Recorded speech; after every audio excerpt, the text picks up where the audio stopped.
sexy, spooky bones. Yeah.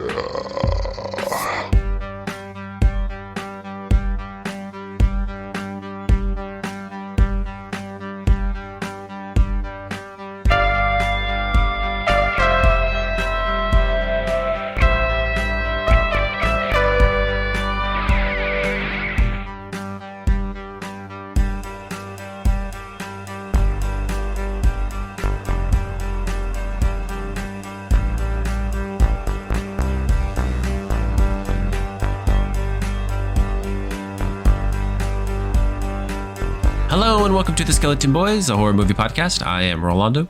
And I am Johnny. And welcome to the show. And nice to be here. This week we will review the Humanist, vampire-seeking, consenting, suicidal person. Rolls right off the tongue. I read a comment where somebody was like, for all you youngsters, this is the way people used to communicate via newspapers of classifieds. I'm like, okay. Oh yeah, I didn't even get that, but yeah, that is accurate. But it's also like I don't think that makes the title any better. I mean, it's cute. But Yeah. if you are somebody that thinks they're old, and I think the person was probably in their early 30s, was like trying to explain to somebody who's younger what the title means, then it makes me think that one of the kids who comes up with this probably didn't realize that, and they just made up a really long title for something. I mean, the title's long but self-explanatory, right? I mean, did you know what this movie was about? No. Right, like the couldn't tell you. They were all speaking French. Couldn't tell you. I was very surprised because we haven't done one of these in a while that it was a vampire. Well, to be fair, like, Perpetrator, was it a vampire movie? I mean, it sucked. No, I'm just kidding. It was a joke. Yeah, I mean, that's not far off. But speaking of things that oh, yeah. I'm not done with my intro. As always, John will give us the plot in 5 words. We'll give our first thoughts, and then we're going to do spoiler analysis. But first, we'll go back to TV Corner. We're watching CHUCKY, Season 3, Episode 2, Let the Right One In. Also vampires. Spoilers. Also vampires. Yeah, Spoilers for the fucking old movie. No vampires in this episode. I don't know. Lexi's looking a little pale. I don't know. It's true. Oh, and Jake and Devin are gay, and for the most part, vampires are probably gay, as Anne Rice has described them. I've heard some pretty wild things about the Anne Rice interview with the vampire. Like, well, first of all, it's really good, which you've said before. Oh, you finally saw it? No. I've heard other people, like, that's the sentiment I hear, is that it's a really good show. It's good, yeah. So. I think it's pushing what the book was more like, as opposed to... The movie's excellent, right? It's like tour de force when it came out. I think in retrospect, it was playing a safe version of what Anne Rice wrote for mass audiences. Yeah, I agree with that. I think this season, from what I've heard, is they're gonna do the stat becomes a rock star. Oh shit! All right. So whatever that might mean. But I'm familiar with that was the sequel she wrote. Vampire Lestat. Queen of the Damned. Was that also part of it? Huh? Queen of the Damned? Is that also part of Interview with a Vampire? I don't know. Yes, I think, question mark. Please don't come after us in the comments. Gothic vampire romance was never in our repertoire. But Lestat is the rock star that Aaliyah, I forgot whatever, the Queen of the Damned comes back for or whatever. Oh. Because that tracks. Remember, it's very important to note that Jonathan Davis was the person that got all his friends together to compose the score. Yes, the only memorable thing besides Aaliyah about that movie. Had that weird British actor. He was like Yeah. hot for a second because he also was in Leave Extraordinary Gentlemen as Dorian Gray. Yes. Yeah, I heard what he had He sucked. personality clashes on sets, right? That was his thing. Yeah. Yeah. Well, And he he's said British. like after doing Lestat, he was like, I think I'm gonna take a break from acting. I'm like, nah, fool, I think people are telling you like we don't want to work with you. Because you're a piece of shit. I don't get how, like, maybe we're not talking about Chucky anymore. But like these actors, like, they get on, like, they famously, like, you know, they made a Lethal Weapon TV show. Were you aware of this? Maybe 5 years ago. Oh yeah, I knew. Just because I knew people that worked on it. Right. Otherwise, I wouldn't have known about it. That the guy who played Riggs. Oh, and he got replaced. Yeah, Got canned after like one season or something like that. he got replaced by Sean William Scott, I think. Yes, I think that's true. What is it? Yeah, part of it was because he was like terrible on set. And I'm like, dude, I don't even know who you are. And like, where do you get the diva attitude from? I think it's like people just faking it till they make it. Like, did you watch the breakdancing portion of the Olympics and the? No, but I feel like I have at this point. Because I finally saw like other countries competing, and I'm like, oh, they're fucking good. Yeah. We just are gonna get stuck watching the one person that scored a 0. Ray gun. Yeah. I was like, dude. I mean, it was terrible. It was It fucking reminded me of- terrible. You remember that it went viral because somebody found an old like 90s hip hop tutorial VHS tape, and it's some like very, very Caucasian woman with like short hair going like, you just want to do this, and it's just like her picking up her hands up like this, like it's not. Yeah. It felt like they got that tutorial and they're like, we fucking are gonna nail this. Somebody spliced her performance with the Bob's Burgers. Did you see that episode where? Because she did go to a hip hop class. What was it, Teddy and Bob? Because he was supposed to learn ballroom dancing for Valentine's Day. And all she does is like, and that's hip hop. That's all she says the whole thing. Yeah, And unfortunately, this might date again when we release these videos, but we just, for the second week in a row, experienced an earthquake. And somebody immediately popped up a fucking saying, me trying to remember whether I'm supposed to get underneath a desk or hide in a bathroom or in a doorway during an earthquake, and it's that lady doing the hip hop. Yeah. Because we just not that long, maybe like what, 3.5 hours ago. 3.5 hours ago. Yeah. We had a pretty gnarly shake of the earth. I was at the epicenter of it. The actual shake. Yeah, you're pretty damn close to it. Yeah. Yeah.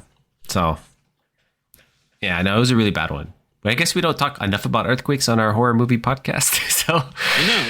We go through we enough should. of them. Yeah. Yeah, we're usually part of our daily life. I think what has caused some concern was last week it generated from Bakersfield, right? So it's not sorry to people in Bakersfield, but you also live like 2 hours away, so I don't.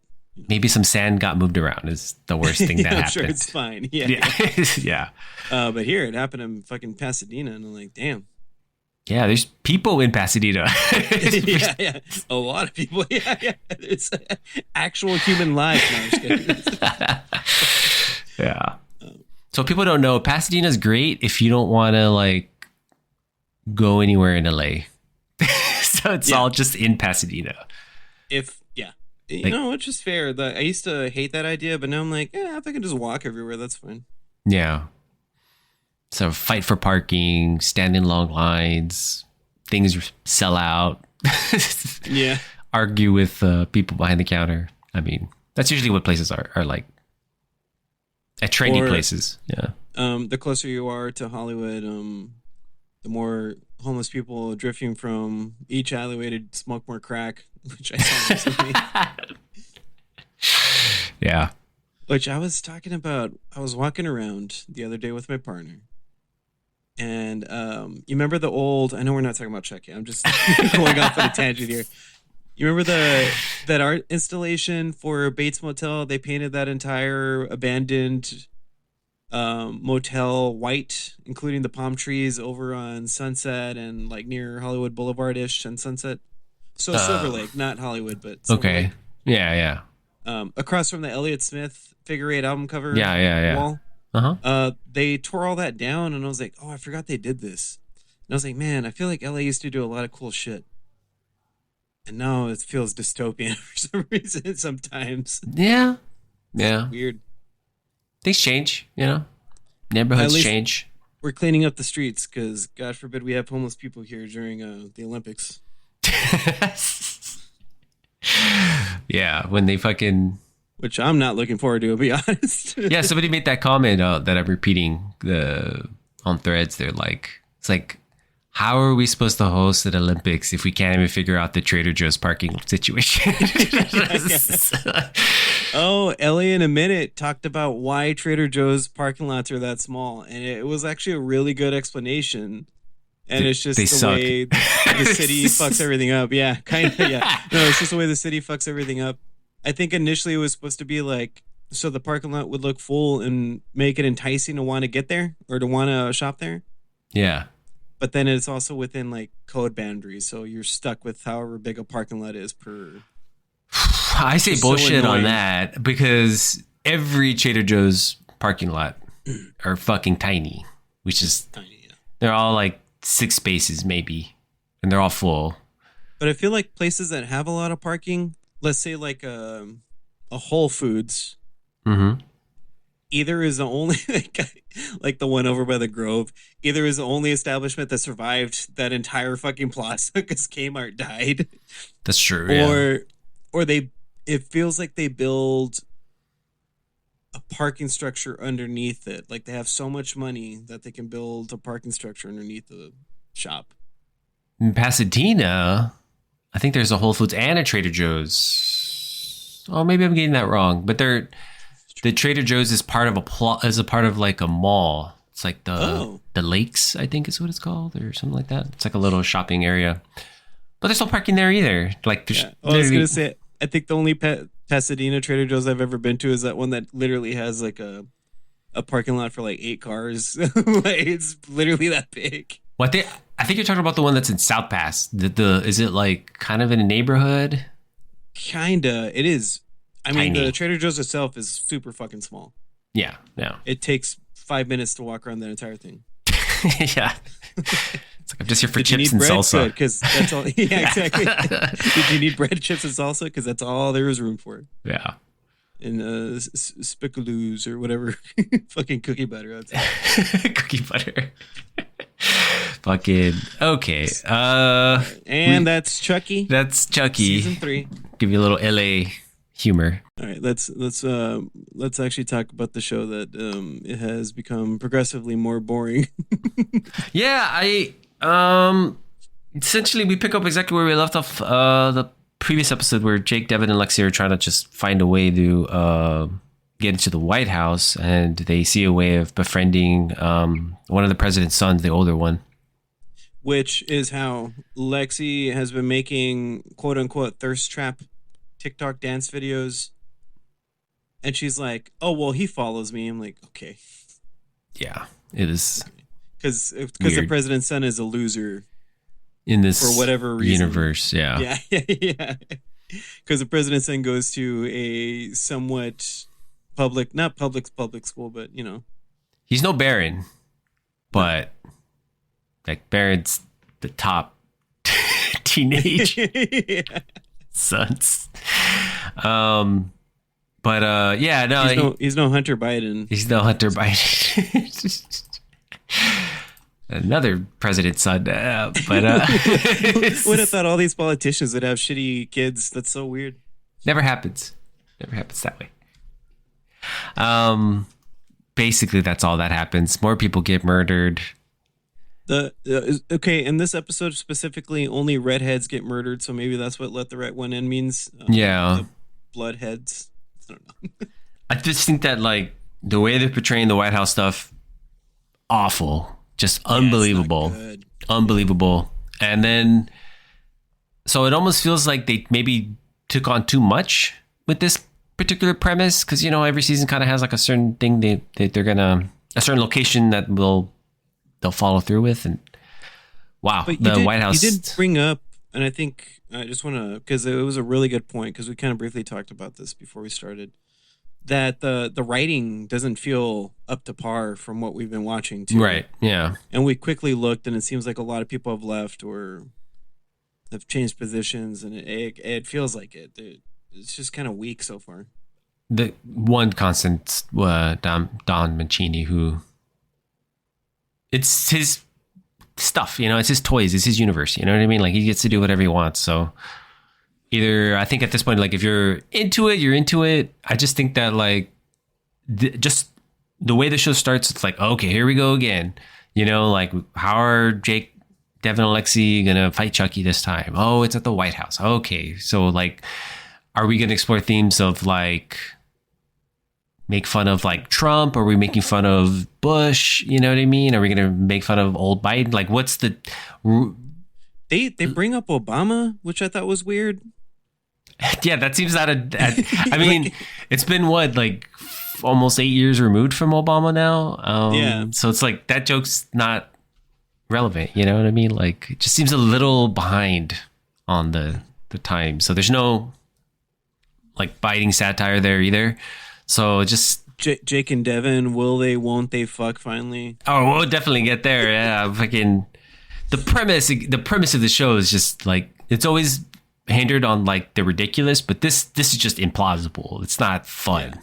Maybe they'll make it fun. I don't know. I mean, we'll find out, right? We got, what, 6 more episodes to go? Yes. I'm assuming there's 8. They tend to find ways to turn things around and make the most of things, but I just don't see. And surprisingly, Jake, Devin, and Alexi are pretty boring characters too. They're boring characters. The president's son, I just don't think is. He's boring. Yeah. Everything about him's kind of boring. Yeah. Devin Sawa's kind of boring in this episode. Everybody's kind of boring. Yeah. And Chucky's not really talking. He's just killing people. Not right, quite not understanding his motive yet, or what Chucky this is. Is this Prime Chucky, or, like, we haven't really hit any of the mythology things, which I think you were letting me know. I think probably next episode is going to be a fucking dose of medicine of mythology for Chucky. We need to bring back JT. No, Sure. not Justin Timberlake. Jenny Tilly. But what about the tour? Genitalia. Sound like I said genitalia. Yeah, I mean, I just don't like either. You kind of pointed this out, like, Jake and Devin are, like, have no chemistry whatsoever, and they're in this, like, will they, won't they, complicated relationship, and it's just, like, flat. And a lot of that has to do with the writing, and some of it's the acting, and it's just not going anywhere. We're spending so much time on it. Yeah. So. But they finally make it into the White House, and then just like that, the one character we had come back from Hackensack, the redheaded teacher. Right, their new surrogate mother. Just fucking gets killed right away, which is. Yeah. When that was happening, I was like, I get it. I guess they're setting that up, but also, why even bother? Just. Yeah, I had the same thought. Move on. Yeah. I had the same thought. Like, first of all, it's familiar territory, right? Because, like, Chucky's killed all their parents, and now they're surrogate parents. So it's kind of like there's no shock anymore behind that. But how would this Chucky know, unless it's Chucky Prime? How would this Chucky know that all the other parents are dead? Exactly. Yeah, that's a great point. What's the motivation there? I mean, to put him through shit, right? But how like. The way they're treating Chucky is like he's like one step ahead of everybody, even the president, even the Secret Service, and like all these other like people whose jobs are incredibly important.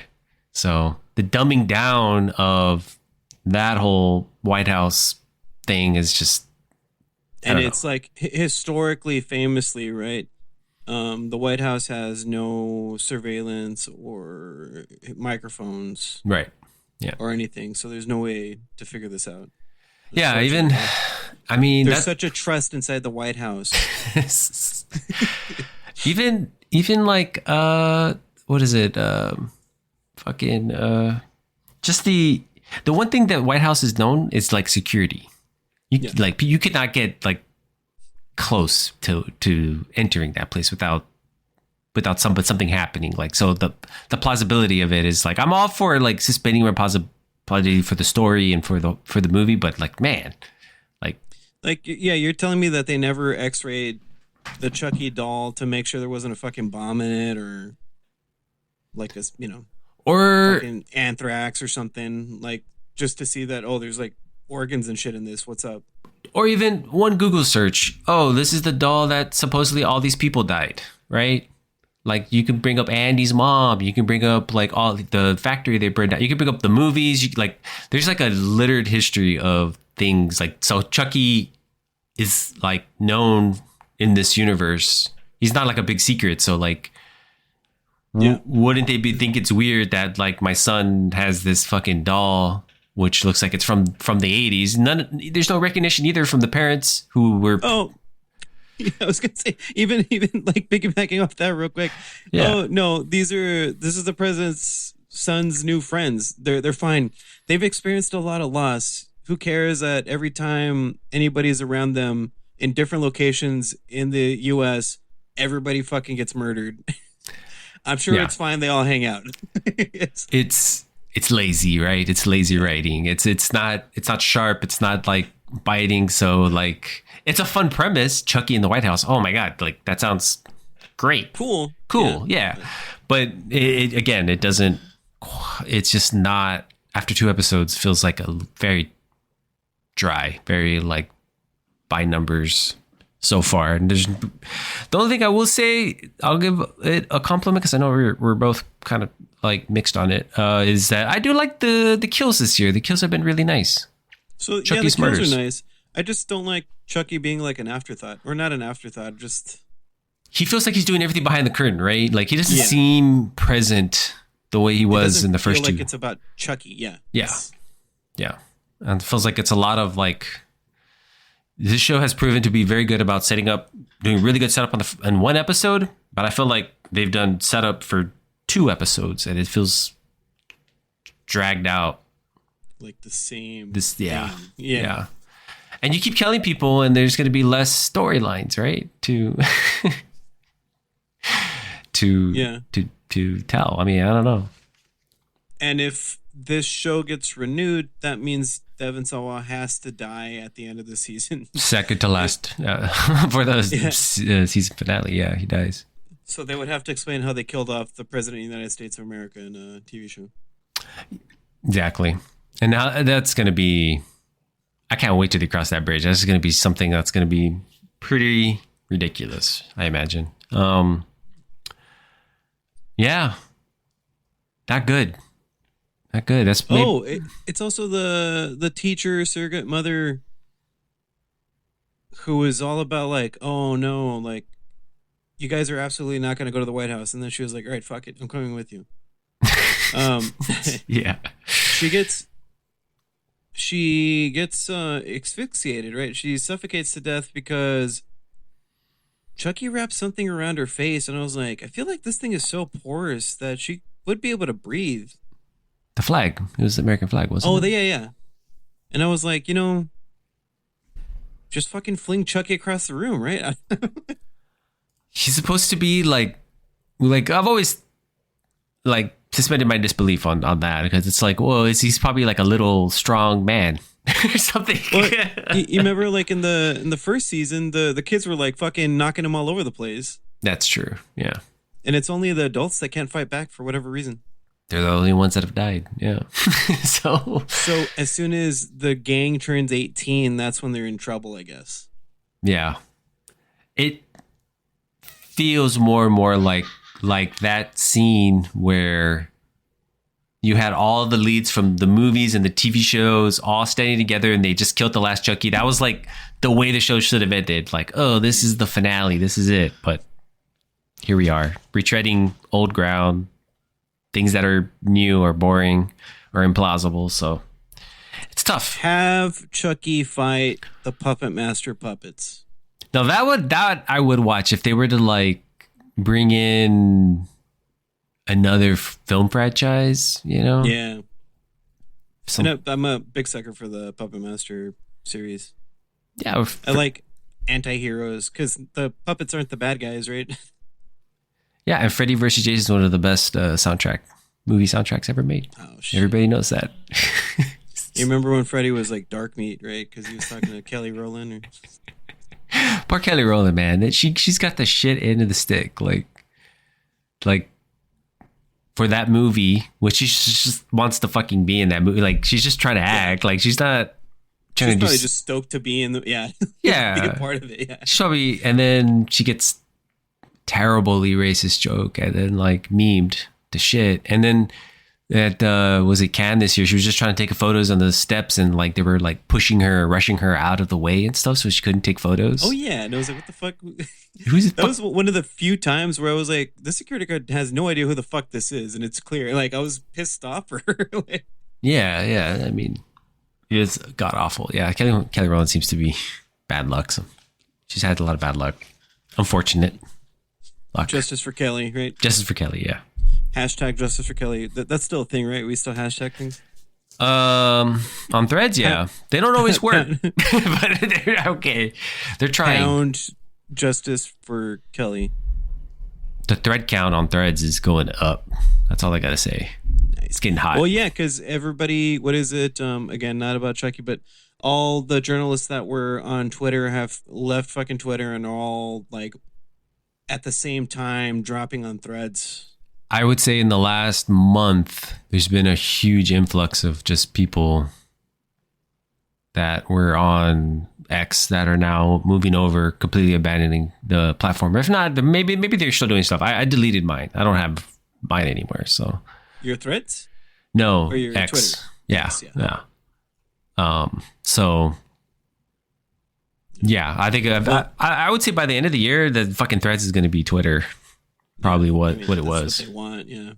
Yeah. And then another more important news. This comment I made on a viral video of this. I'm not sure what kind of animal it is, but this dude is commenting on like, "Oh, what kind of animal is this? Is this a koochibera?" And then the animal runs up and ejaculates on command, like just whacks himself off. And immediately ejaculates. Yeah. And I made a comment, and it's about to reach 33,000 likes and 60 comments. So yeah, you went viral. If it was an Olympic sport to go viral on one comment, you would have about an animal that ejaculates. That's where I'm at. Your score would have got 0. I didn't realize that she was doing, not that weird, that she was doing the kangaroo. She was doing like a kangaroo dance. Yes. It was really fucking bad. Really fucking bad. All right, that's it for Chucky. We should probably move to our main review. I apologize for the loose structure. It's just so goddamn hot, and we just had an earthquake. So it's an earthquake. It's fucking hot. We were dying and sweating. So apologies. We're not sure if we're watching clips from the Olympics or if somebody's fucking with us and releasing random videos because it doesn't seem real sometimes. Just yeah, it's a nightmare. It's like what the swimmers fucking swimming in the Paris, fucking wherever they're swimming right now in Paris, and it's river. Like disgusting water. Yeah, it was. Yeah. Okay. Let's move over. Okay, let's move over to our main review of The Humanist Vampire Seeking Consenting Suicidal Person. John, do you want to give us the plot in 5 words? Johnny, 5 words plot summary. Rolando, drum roll, please. For The Humanist Vampire Seeking, coming in at number 3. Conservative family embraces progressive daughter. Yeah, that's exactly what it is. Yeah. Is she vegan? Is she not? Just kidding. Oh, it's an allegory for veganism. Totally. I can totally see it. And there was something that was kind of off-putting about the whole thing, too. Like, oh, just, embrace tradition. This is what? Is it John? Coming in at number 2 for Humanist Vampire Single Fucking Vampire finds town sucks already. Yep. Just what a weird premise. Like, it's just a town full of shit people. Yeah, it's true. And coming in at number 1 for Humanist Vampire Seeking Consenting Constipated Suicidal People. Let the rom-com in. Very nice. All perfectly describing the plot of this movie. We watch another vampire movie. Teenage. A very familiar trope is coming of age. And by teenage, 68-year-old. 68-year-old, yeah. Yeah, she's a coming of age story about a young vampire woman. And a young man, boy, like teenage kid. Yeah. And it's not even his fault. He sucks at life. It's just everybody's a fucking bully in this town. Yeah. One of those movies that borders on, like, is it comedy? Is it horror? I don't know. It's very fun. Let French. the right one in, right? It's but not like that. It's also very a girl walks home alone at night, but not that. Oh yeah. Very. This is safer. I don't know. There's something. If you told me Zelda Williams directed this, I'm just kidding. So your first thoughts? Did you like it? Didn't like it?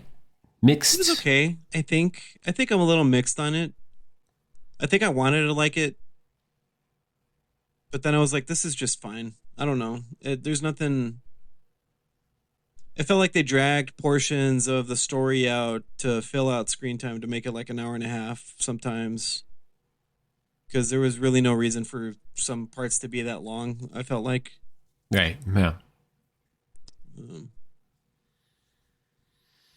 Yeah, I don't know. I didn't really understand why everybody sucked in the town so bad. I just assumed that's the way it is in France or wherever the fuck they were. Yes, this is also a French movie. I believe it's French or French Canadian. I don't know. Probably French. Probably French. French. Yeah, because there's that one dude that is Spanish, so I'm assuming it's probably closer over there. Yes, I thought that it is a premise that is. It's easy to explain the premise, right? Yeah. And I felt Would like. you say let me take a stab at it. I think the premise is like a vampire who is more of like a humanist, and they're seeking somebody that's consenting that wants to kill him or off themselves, a suicidal person maybe.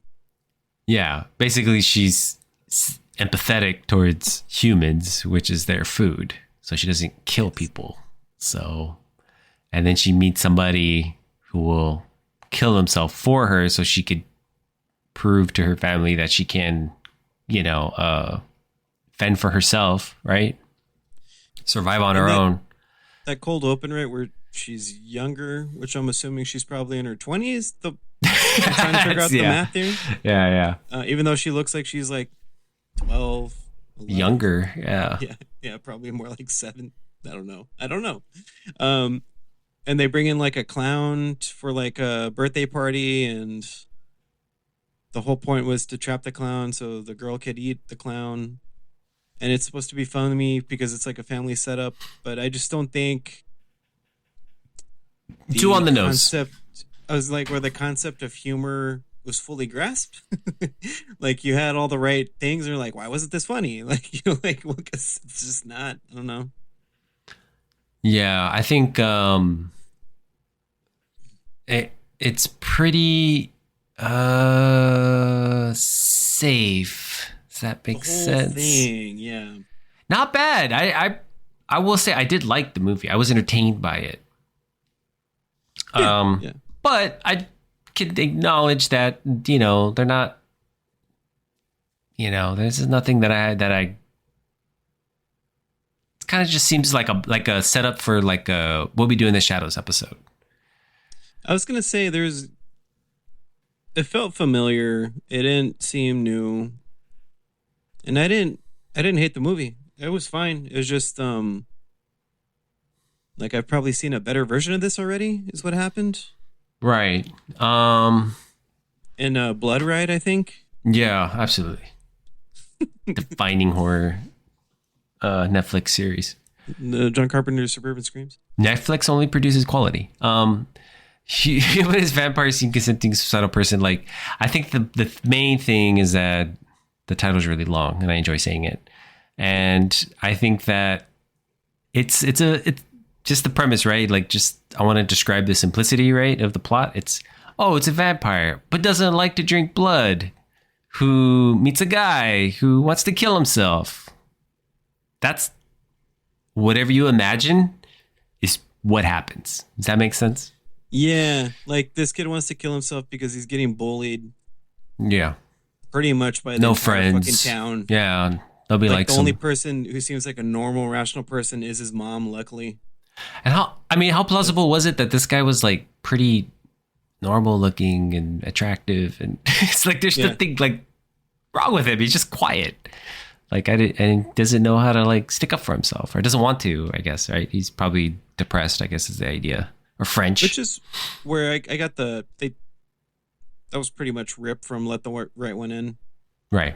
Except like the way Let the Right One In ends, that whole thing is graphic and gruesome. And well, Let the Right One In was just a very artsy film, I guess. This isn't trying to be artsy. Right. No.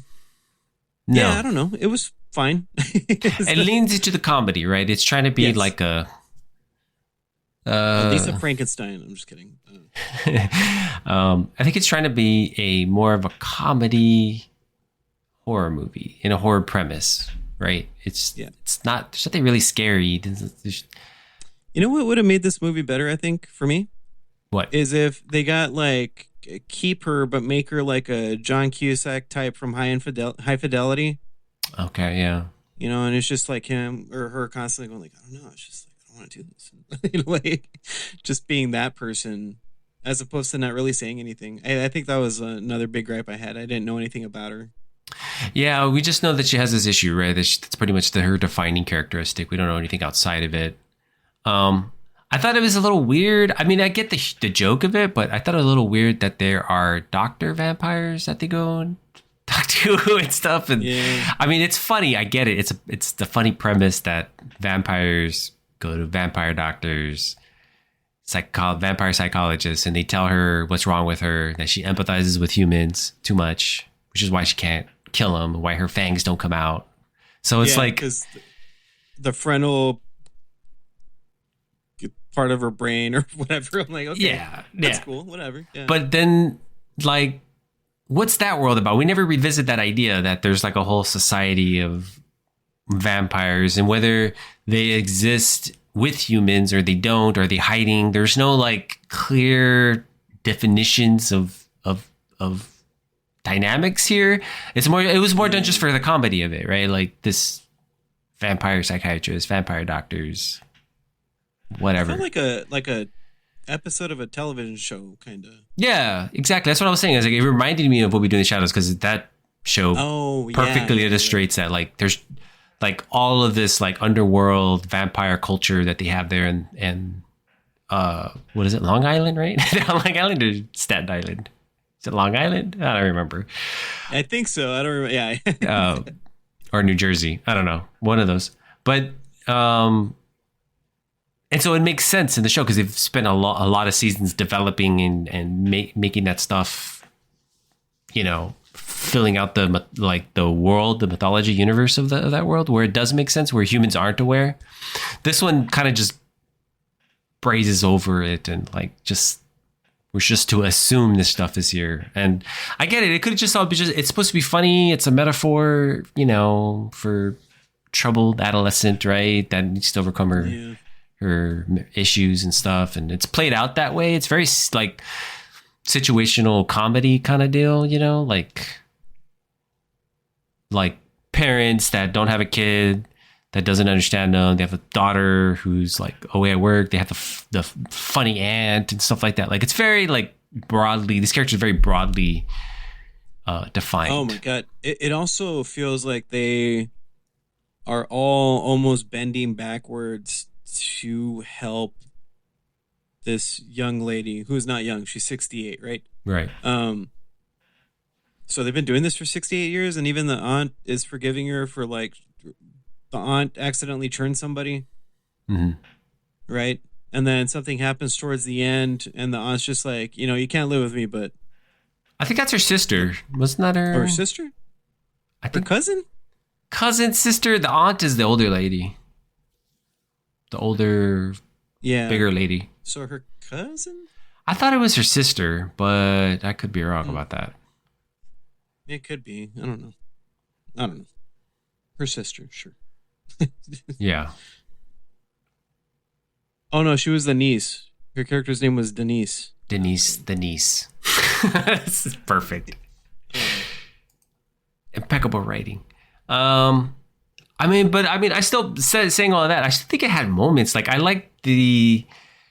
actually enjoyed early on the dynamic of the mother and father. I thought they were really good. Like the fact that the father's like incredibly empathetic and sensitive to her thing and is incredibly nice, and the mom's more of the one who's pushy about. Well, that was a cute thing. What you're talking about. That was just more of in this vampire universe. I think it relates more to like the animal kingdom, where the gender association with responsibilities aren't the same. Right. It's always like the mom constantly talked about, like, I can't keep hunting for like another 200 years for all of us. Yeah. Which is like generally the women are portrayed as the nurturer, caregiver, right? And the man is sort of the one that's like the hunter-gatherer, if you want to go so far, right? But it's the opposite, right? Because the man is more like sensitive to her, and like when they send her away, she's like, he sends her like a little care package of blood and make sure it's just enough for a week and stuff, which I thought was all great. That's fun. That's really great satire, right? But too bad the 68-year-old young lady is kind of a dumbass and like just fell asleep with all the blood packs out. Like, she's a teenager. Yeah. Yeah. It's classic 68-year-old teenager tropes. But the dynamic between the mom and the dad reminded me of Raw. Oh yeah. Mm-hmm. Yeah. Another spoilers for Raw. Vampire? No, they're cannibals. Cannibals. Yeah. But they have an insane. They can't eat anything else after they had human blood or whatever. Remember? Well, or eat flesh. Yeah. And just the juxtaposition between that, right? Because like, you shouldn't compare movies, right? But like Raw was more like explored, more mature concepts and ideas, and this is more just like fun, entertaining movie. We're showing you vampires that are very, basic knowledge of vampires. There's really nothing that it's trying to like reinvent or say. Yeah, that's why I think. Yeah, it's very like it's trying to be grounded rom-com version of Let the Right One In, I guess. Yeah, with hints of, like you said, what is it? I'm not Let the Right One In. Sorry, Girl Walks at Home Alone. Yes, there was hints. There's like literally a scene that I think they just stole from that other movie. But even the part, or you're talking about the where they're listening to music? Yes. Yeah. That's completely taken from ripped from the movie. Yeah. Even that's so. I mean, that scene stood out to me as like, okay, they're clearly inspired by you see your influences. Yeah, completely. What else can we say? You want to go into spoilers? Yeah, I think so. Because they're vampires. No, I was kidding. Right? Did she find a consenting suicidal person? This humanist vampire that was seeking it? I don't know. We'll find out right now in spoilers. Wait! No. Stop talking, guys. Stop the podcast. Please stop the podcast. Because we're about to go into spoilers.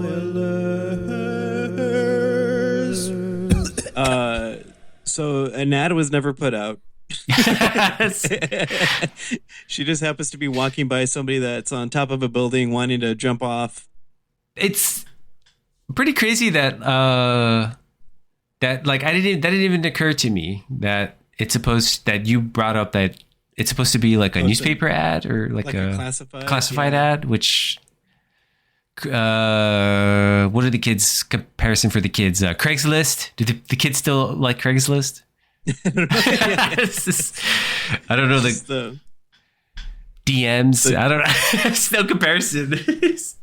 No moderate white pages, the yellow pages, right? I don't know. That's not a thing anymore. Pages aren't a thing. No. Like a LinkedIn ad? No, I don't know. Snapchat ads? I have no fucking clue. It's like a Tinder profile, except you're, I don't know, not looking to date.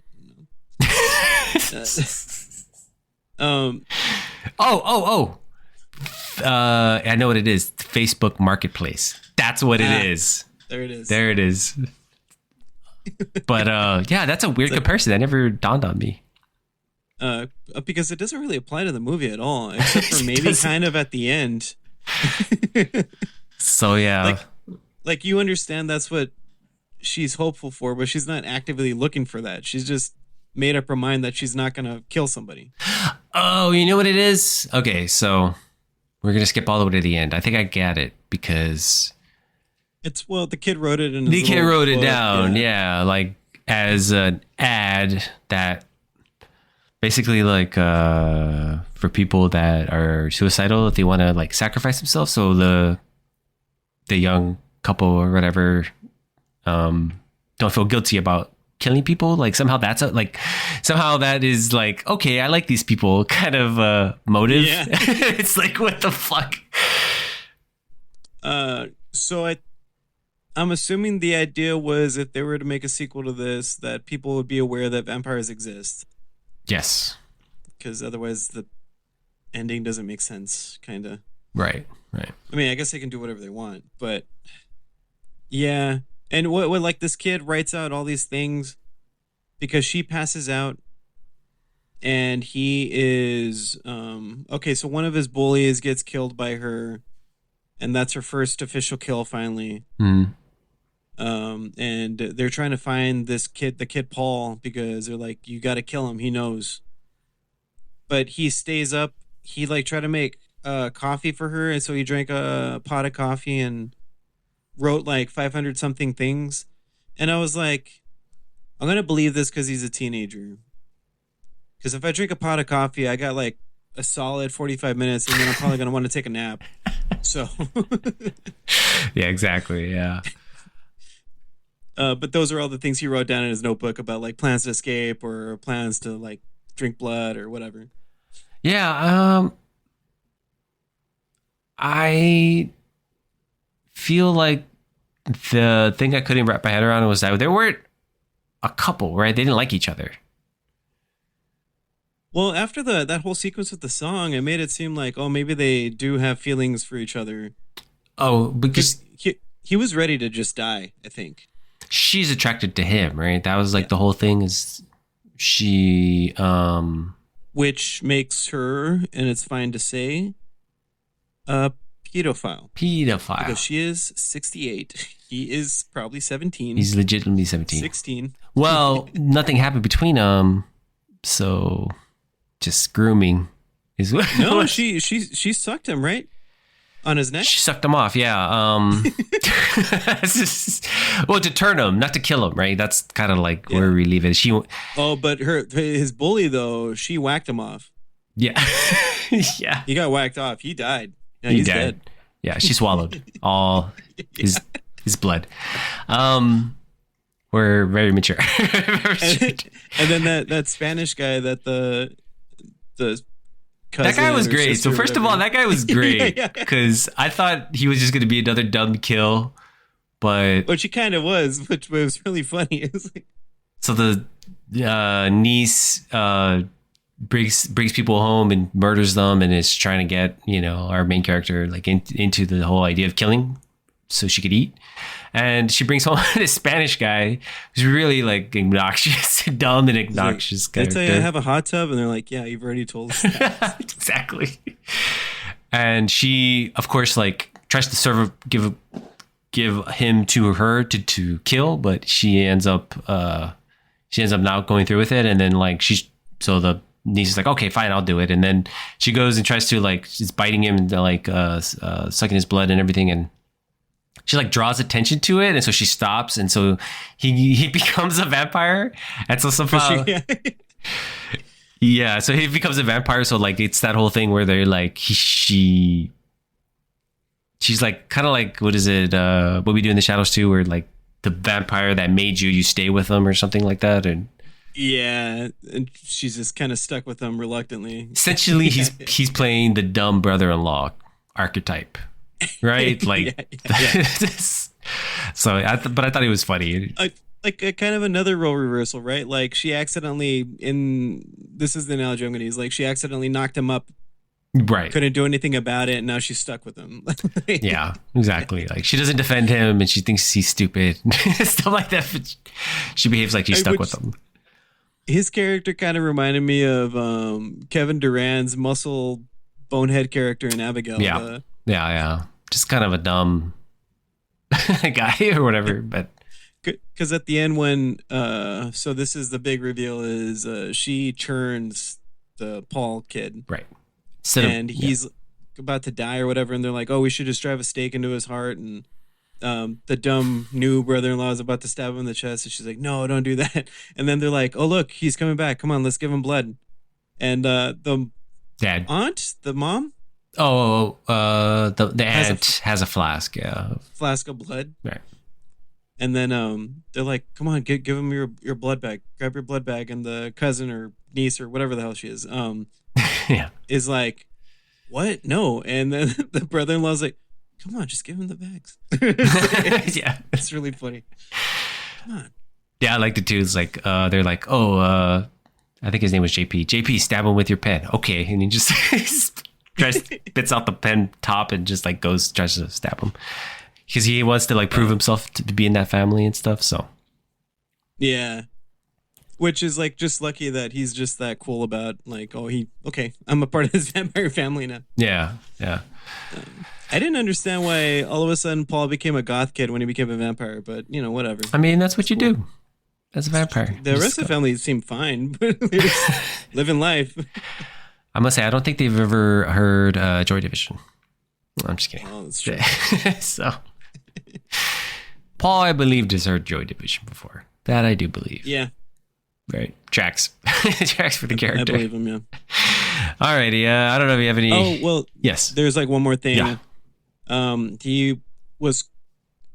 There was a concern about what was going to happen to his mom because she's a single mother. Oh, yes. I thought it was dumb. But go ahead. She helps him find patients that are ready to die. Kind of fucked up. Yeah. That's just how that ends. They find this one lady who's like ready to die already, said bye to her family, and she plays music for her, and Paul siphons her blood. Yeah. Kind of like that's the suicidal part of it, right? Like they're ready to die. Yeah. I guess. Yeah. It was dumb. Still more, it's like it goes against her code as a medical practitioner. I don't know. I don't want to call her a nurse. That seems really. Or maybe she moved into a hospice. I was kidding. But anyways, yeah, she's finding patients, I'm assuming, that are willing to be killed off. Get sucked off or whatever. Get sucked off, yeah. There aren't too many patients that are willing to get sucked off, I don't think. But right, and not the girl, just the boy. Yeah. But yeah. All is well. Everything worked out for everybody. Hurrah. Yeah. Yeah. Hurrah. Yeah. Alrighty. You have any thoughts? You want to rate it? No, I'm ready to rate it. Curious about the ratings. So, John, how many sexy spooky bones do you want to give it? How many sexy spooky bones will you give it? Sexy bones. Ooh, sexy bones. Well, I know what you need. Show us your sexy spooky bones. No, wait, don't do that. Just rate the movie. I'm going to give Humanist vampires, sinking, constipated, sucking people. 6 sexy, spooky bones. I like how you were trying to say it correctly and you got messed I was up. like, fuck it. I'm Like, just going to say whatever now. Yeah. Okay, yeah, I'm going to give it Humanist vampire seeking consenting suicidal person a 7. Nice, yeah. Despite its faults, I thought it was an entertaining movie. It's a fun movie. We also paid for it, so I loved it. All right, guys, gals, non-binary pals, thank you for listening. And as always, stay spooky and keep those ACs running. Shit.